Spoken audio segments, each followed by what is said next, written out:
electrifying floor routine that turned UCLA gymnast star Caitlin Ohashi into a viral sensation. I couldn't stop watching. Your energy is contagious. But behind that smile is a legacy of pain. It was more like, you don't look like a gymnast. You look like you swallowed a pig. You had coaches tell you that? Is just disgusting. She was the victim of fat shaming. I couldn't accept myself. Caitlin scored better than Simone Biles.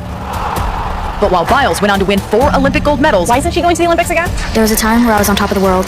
I was unbeatable until I wasn't. Oh, that was horrible. I'm now known as the coach of Caitlin Ohashi. I was in the fight for my life. I had so much hate in me, and I was trying to rebel and take it out on my new coaches here. Because I'm one of the most decorated coaches. I'm relentless, mean, basically. And I said to her, you get it? I am hired to win. One day, Caitlin looked me in the eye and said, I hate myself. Winners make adjustments and losers make excuses. I was told that it was embarrassing how big I had become. I was compared to a bird that couldn't fly.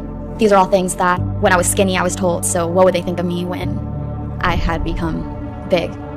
I couldn't accept myself. Gymnastics was my worth. It was my life. I hated myself. It's a lot of pressure just because you can never escape it. So you go into the gym and you hear all about how big you look, and then you go on social media and you hear from people that are following you. Yeah. So you don't really ever escape it. And then even when you look in the mirror, because you've heard it so much, you start believing it. It was more like, don't eat. You look like an elephant. You look like you swallowed a pig. You had coaches tell you that? Yeah, I did.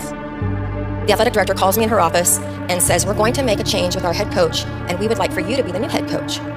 I don't know the first thing about gymnastics. I'm like, can I get any more? She goes, no, just go figure it out. How am I supposed to lead one of the premier programs in the country? I did what I thought was the very, very smart thing to do.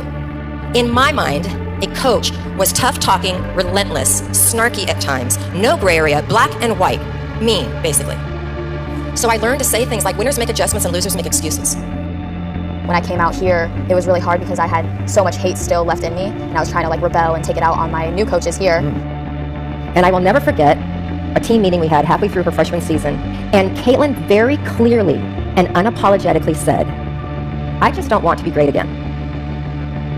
I felt like I got sucker punched. My first thought was, then why the heck am I going to honor your scholarship? One day, Caitlin looked me in the eye and said, Miss Val, I just want you to know, everything you tell me to do, I do the exact opposite. The year before, we had finished second by half of a tenth. The year I took over, we came in dead last. I realized at that time I was not cut out for this job. I'm walking through Ackerman Union on my way to resign, and I come across Coach Wooden's book on leadership. His book opened up magically to his definition of success. And it said, success is peace of mind in knowing you've done your best. Coach Wooden was hailed as the greatest coach that ever lived. I am a coach. I am hired to win. And I read his definition again and again and again. And when I read it, the word you got bigger and bolder. Success is peace of mind in knowing you have done your best. And I had the biggest aha moment of my life. I had been trying to be somebody else. And at that moment, I realized, whenever you try to be somebody else, you will always be a second-rate them. The worst part about it is it prevents you from being a first-rate you. I scrapped everything that I'd done. I scrapped all those stupid coaching quips, and I just became me. When Caitlin came to UCLA, she was broken in body, mind, and spirit. She had grown up in a stereotypical, very high-level athletic world, and she was damaged. She was like, when was the last time you have been happy in the sport? I was like, I honestly don't remember. It was probably when I was 11 years old, before I ever turned elite. Caitlin didn't hate gymnastics. Caitlin hated everything associated with being great. Caitlin didn't want to be a winner, because winning at all cost had cost her her joy. So I embarked on the painfully slow process of building trust and proving to her that first and foremost, I cared about her as a whole human being. What's that? This is what? Togetherness, you bond, the fibers of the trampoline. This is Bruin family, right? And what happens with Bruin family? We trust each other, right? It's about trust. It's about enthusiasm. It's about passion for everything we do. It's about the fact that we're all very unique and we all bring different things to this fiber, right? Part of my strategy was to only talk to Caitlin about gymnastics in the gym. Outside of the gym, we talked about everything else. School, boys, families, friends. Right. One thing that I've carried through in all of my coaching and teaching to help people feel good about what they are and who they are and feel great about the fact that they're not a stereotype. And whoa, that is so cool that you're so unique. Unique is so much more fun than status quo. I start with, I'm gonna help you become the best person that you can be, and I'm gonna help you become a champion in life. Big, big, big side aerial. It took me finding Miss Val in UCLA and having a different goal and path to follow to finally find joy and love within the sport again. We finally had to go through and build this trust between each other, because that's the first time I've ever felt a connection with a coach that strong.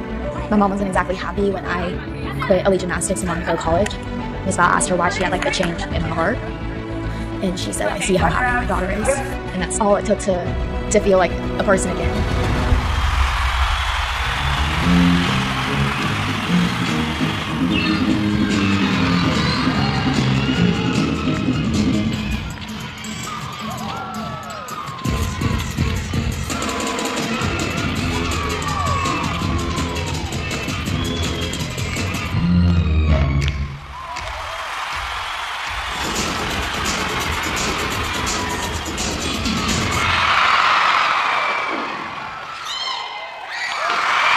I think gymnastics can be a very brutal sport. I don't think it's supposed to be a brutal sport.